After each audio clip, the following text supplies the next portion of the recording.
નમસ્કાર, પાદરા સમાચારમાં આપનું સ્વાગત છે। પાદરા નગરપાલિકા વોર્ડ નંબર 4ના સભ્ય મહેશભાઈ રાજપૂત તેમના સ્વર્ગવાસ માતા પિતા અને ભાઈની પુણ્યતિથિ દર વર્ષ આ સેવાકીય કાર્ય કરે છે। આ વર્ષે પણ પાદરા નગર શહેર ગામની પ્રાથમિક શાળા તેમજ આંબળાની પ્રાથમિક શાળામાં અભ્યાસ કરતા વિદ્યાર્થીઓને નોટબુકનું વિતરણ કરવામાં આવ્યું। આ પ્રસંગે મહેશ રાજપૂતના પરિવારજનો, તેમના સુપુત્ર ભરતભાઈ રાજપૂત, અક્ષયભાઈ રાજપૂત, તુષારભાઈ રાજપૂત સહિત આંબળા ગામના આગેવાનો અને શાળા પરિવારના સભ્યો ઉપસ્થિત રહ્યા હતા। કાર્યક્રમ દરમિયાન મહાનુભાવો અને દાતાશ્રીઓનું શાળા પરિવાર દ્વારા સ્વાગત કરવામાં આવ્યું હતું। આ વર્ષે આંબળા શહેર ગામ તેમજ પાદરા નગર સહિતના વિવિધ વિસ્તારોમાં અંદાજે 8000 નોટબુક ચોપડાનું નિઃશુલ્ક વિતરણ કરવામાં આવ્યું હતું। ઉલ્લેખનીય છે કે છેલ્લા ઘણા વર્ષોથી આંબળા પ્રાથમિક શાળાના વિદ્યાર્થીઓને મહેશભાઈ રાજપૂત પરિવાર દ્વારા નિઃશુલ્ક નોટબુકનું વિતરણ કરવામાં આવે છે। આ સેવાકીય પ્રવૃત્તિ બદલ આંબળા પ્રાથમિક શાળાના શિક્ષકગણ અને શાળા પરિવાર દ્વારા મહેશભાઈ રાજપૂત પરિવારનો આભાર વ્યક્ત કરવામાં આવ્યો હતો।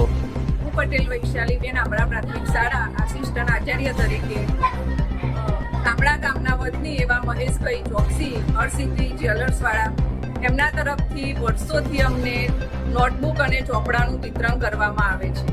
તે બદલ શાળા પરિવાર, એસએમસી તરફથી અને ગ્રામજનો તરફથી ખૂબ ખૂબ આભાર વ્યક્ત કરવામાં આવે છે।